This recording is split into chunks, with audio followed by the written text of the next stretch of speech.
নতুনকৈ পিতৃমাত যদি হৈছে সন্তানক দিব পৰা নৈতিকতাৰ পাঠ সম্পৰ্কে 10টা কথা। প্ৰথম কথাটো কি গম পাইছেনে? সন্তানক সৰুৰে পৰা ধৰ্ম শিকাওক। ধৰ্ম মানে দায়িত্ব আৰু কৰ্তব্য পালনৰ ধৰ্ম। নমস্কাৰ, জ্ঞানদীপ দাস পেজ আৰু ফ্ৰম জ্ঞানদীপ ইউটিউব চেনেললৈ আপোনালোকক স্বাগতম জনাইছোঁ।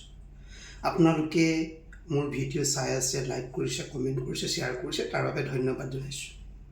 আৰু মই আপোনালোকক এডভাইচ দিব পৰা হোৱা নাই, কোনো উপদেশ দিব পৰা হোৱা নাই, কিন্তু আপোনালোকৰ পৰা মই শিকিহে আছোঁ। আজি এখন মই কিতাপ পঢ়িছিলোঁ ডক্টৰ কুমুদ দাসৰ।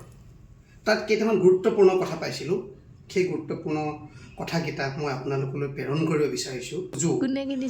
এই কিতাপখন এটা কথা স্বীকাৰ কৰিব লাগিব, এই কিতাপখন কিন্তু মোৰ পত্নীয়ে এই খানাপাৰা গ্ৰন্থমেলালৈ মোক লৈ গৈ এখন গিফ্ট দিছিল। এতিয়া মোক পঢ়িব দিছে, মই পঢ়ি আছোঁ। ইমান পঢ়া শুনাত মোৰ ধৈৰ্য নাই, কাৰণ 2011 চনৰ পৰা প্ৰায়ভাগ কিতাপ নপঢ়াই হ'লোঁ। তথাপিতো আপোনালোকলৈ মই কেইটামান কথা প্ৰেৰণ কৰিব বিচাৰোঁ। যিসকল যুৱক যুৱতীয়ে নতুনকৈ পিতৃ মাতৃ হৈছে বা বিয়া পাতিছে বা সন্তান হৈছে তেওঁলোকৰ, মানে কেইটামান গুৰুত্বপূৰ্ণ কথা আপোনালোকে শুনিবচোন। মই কিতাপখন পঢ়ি দিছোঁ আপোনালোকক। সন্তানক দিব পৰা নৈতিকতাৰ পাঠ সম্পৰ্কে 10টা কথা। প্ৰথম কথাটো কি গম পাইছেনে? সন্তানক সৰুৰে পৰা ধৰ্ম শিকাওক। ধৰ্ম মানে দায়িত্ব আৰু কৰ্তব্য পালনৰ ধৰ্ম। ভগৱানত সমৰ্পণ শিকাওক।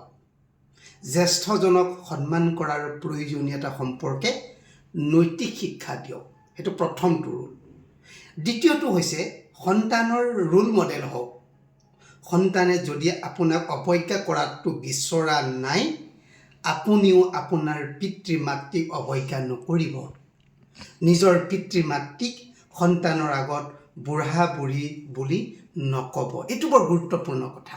তৃতীয়টো হৈছে সন্তানক আধ্যাত্মিক জ্ঞান দিয়ক, যি জ্ঞান গোটেই জীৱনৰ কাৰণে জৰুৰী। কীৰ্তন পুথিৰ প্ৰহ্লাদ চৰিত্ৰত এটা কথা কৈছে, হেন জানি শিশু হ'ব এৰিয়া নকৰ্ম, ধৰি কুমাৰ কালে ভাগৱত ধৰ্ম।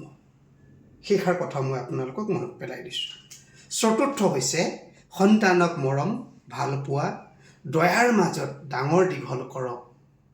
সৰুৰে পৰাই সকলো প্ৰাণী মনুষ্যৰ প্ৰতি দয়াশীল হ'বলৈ শিকাওক। পঞ্চম, সন্তানক চেল্ফ ডিচিপ্লিন শিকাওক। আত্মসংযম, আত্মসমালোচনা শিকাওক।